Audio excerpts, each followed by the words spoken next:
There is some irony, and more than a few of my colleagues have pointed this out on social media. There is some irony in having this reading from Matthew on tonight of all nights. When I was a kid, I grew up in First Congregational United Church of Christ in Platteville, Wisconsin. And to the best of my knowledge, we did not have an Ash Wednesday service. I did not know what Ash Wednesday was. I had never heard of the thing, even though other churches had Ash Wednesday services. I knew that in class on some Wednesday in late winter or early spring, some of my classmates would show up with stuff smeared on their foreheads for first period. And I learned, after a while, that they were Catholic or Lutheran. And they had gone to their worship services in the morning, dragged out of bed by their parents to go to church before school, to have ashes put in the shape of a cross on their forehead, some with the modern twist, some with low toner, and to be reminded of their mortality. But I didn't do that. I got to, as it were, sleep in and not go to church before school. Because historically, and for hundreds of years, for generations, churches like ours in the Reformed tradition did not celebrate Ash Wednesday. Some of you grew up in churches that did not celebrate Ash Wednesday.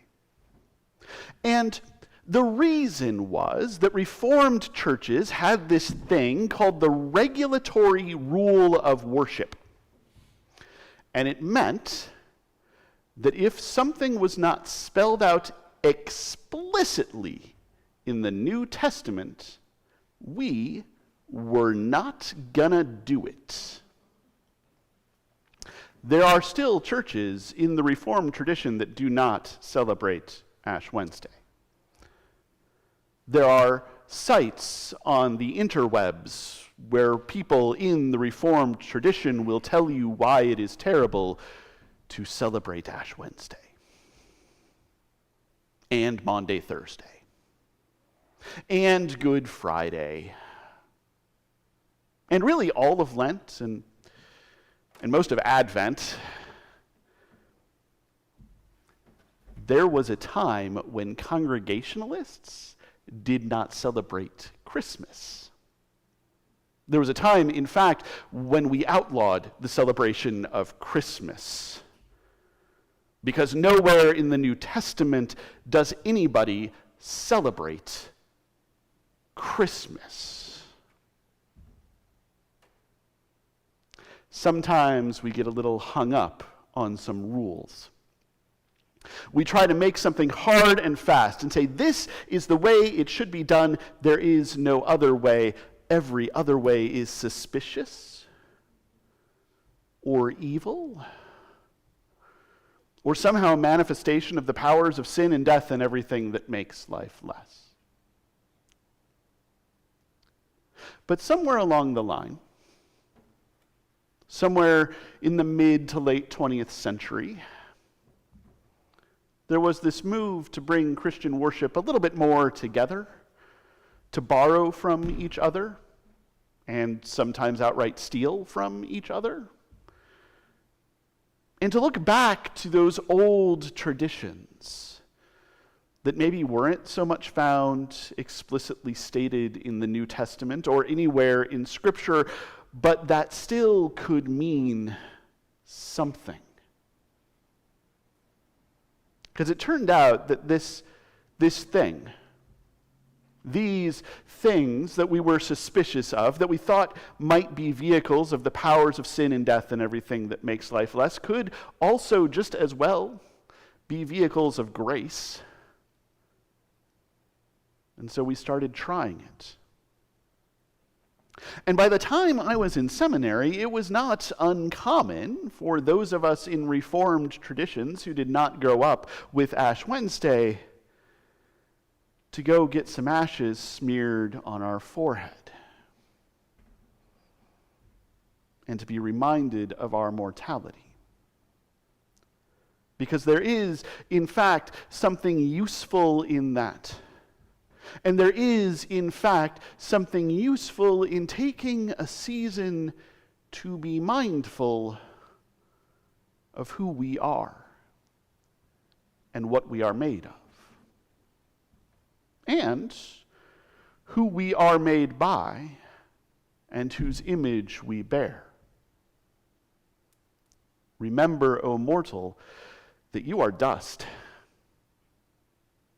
Remember, O mortal, that you are made in the image of God, and that just as you one day will be laid in a tomb, so too shall God, who comes into the world as one of us, to bear those burdens that we bear, to be human just like us. But we still have to deal with Matthew. And what Matthew is saying, what Jesus is saying in Matthew is true. It is easy to put on a version of our faith that is showy, that is about being seen. I know because I've been there. I know because I've seen it. I know because I've been a part of it. I know because I've seen the folks who fast and who make a point of telling you that they are fasting. I've seen the folks who pray and want to make sure that everybody else in the restaurant knows that they are praying. I've seen the folks who sit with Scripture in open areas, highly visible, giant Bibles, so that everyone can see that they are reading and what they are reading. I know some folks who give for the sake of being congratulated on their giving. And there is something wrong with that. I mean, I'm not going to criticize anyone for fasting if they are called to fast, or for praying if they are called to pray, or for reading Scripture if they are called to read Scripture, or for giving if they are called to give, but if we are only doing it so that people will see us doing it, if we are only doing it so that people will congratulate us for doing it, even if we are only doing it so that people will say, that's a serious Christian there. I should go to their church. I should be part of their team. I should be involved with them. They put on a good show. Then we are, believe it or not, doing it for the wrong reasons. And doing it for the wrong reasons, it becomes hollow. If you're just fasting to be seen fasting, then you're just hungry. If you're just praying to be seen praying, then you're just talking. If you're just reading Scripture to be seen reading Scripture, then you're just reading. If you're just giving to be seen giving, you're just making yourself poorer. And that's not necessarily the worst thing all the time. I want to be fair here. I want to be kind here. I want to be gracious here. But there is so much more to it, to this thing, to this season and to this life. we do not get ashes to be seen, having gotten ashes. We do not receive ashes so that people will ask, "What's on your forehead?"